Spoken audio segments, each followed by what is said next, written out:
Avant d'abandonner, écoute ceci, transformer le chaos en guérison et en structure. Et si le chaos dans ton esprit n'était pas la preuve que tu t'effondres, mais la preuve qu'une partie blessée de toi essaie désespérément de guérir?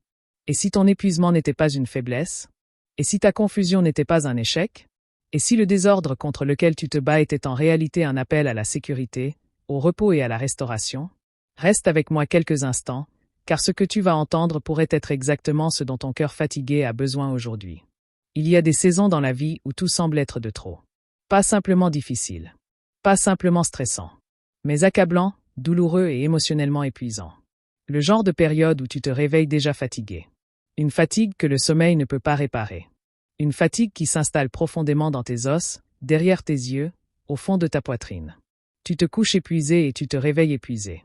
Tu souris lorsque les autres te regardent, mais à l'intérieur, tu portes des tempêtes que personne ne connaît.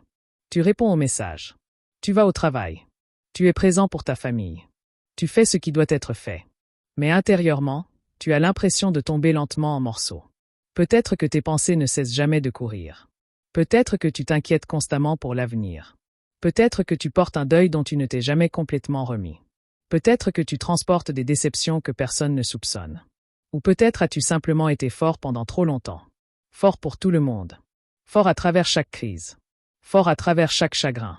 Fort à travers chaque revers.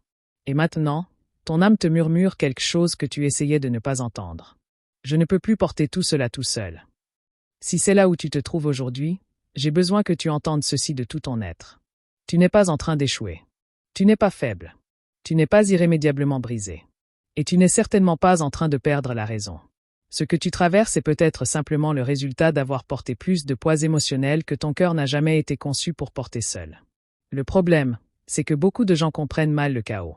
Quand la vie devient désordonnée, nous supposons que quelque chose ne va pas. Quand nos émotions deviennent accablantes, nous pensons que nous sommes en train de nous effondrer. Quand notre esprit se remplit d'inquiétude, de peur, de souvenirs et de responsabilités, nous croyons que nous sommes brisés. Mais le chaos est souvent autre chose. Le chaos est souvent une douleur non traitée, point des émotions non entendues, point un épuisement non reconnu, point des besoins non satisfaits, point des blessures non guéries. Ce n'est pas toujours le signe que tu t'effondres. Parfois, c'est le signe que certaines parties de toi ont été négligées pendant trop longtemps et réclament enfin ton attention. Pense à une pièce qui n'a pas été nettoyée depuis des années. À première vue, le désordre semble être le problème. Mais le désordre n'est pas le problème. Le désordre est une preuve. La preuve que cet espace a été laissé sans attention.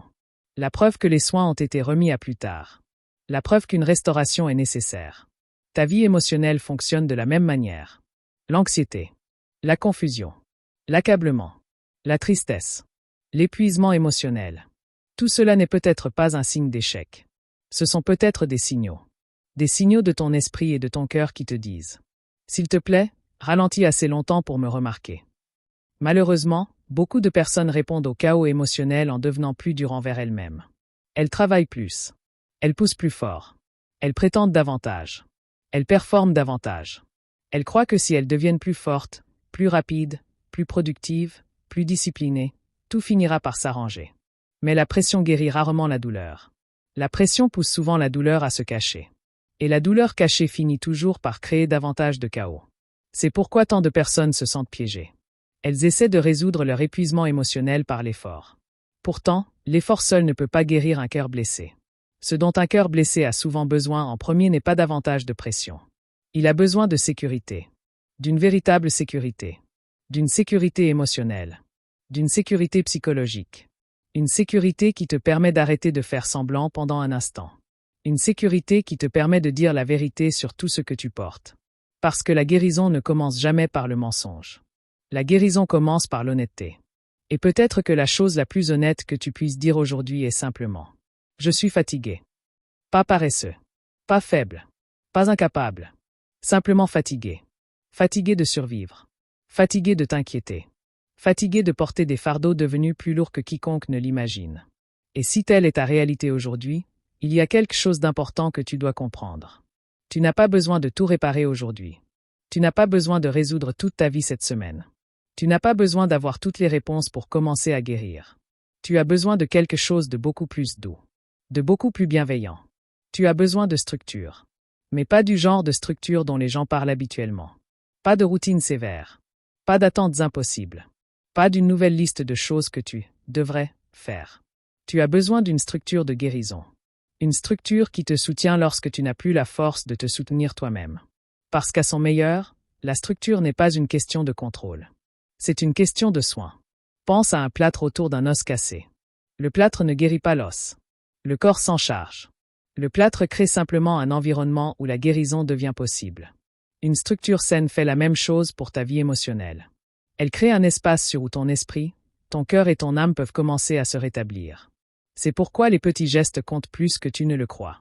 Quand tu es profondément éprouvé, la guérison commence rarement par des transformations spectaculaires. Elle commence par de petits actes de stabilité, de petits actes d'attention, de petits moments de constance. Se lever du lit, boire un verre d'eau, ouvrir les rideaux, faire une courte promenade, écrire une phrase honnête dans un journal, s'asseoir calmement pendant 5 minutes. Ces choses peuvent sembler insignifiantes. Mais lorsque tu es submergé, elles deviennent des ancres. Et les ancres sauvent les navires pendant les tempêtes. Elles n'arrêtent pas la tempête.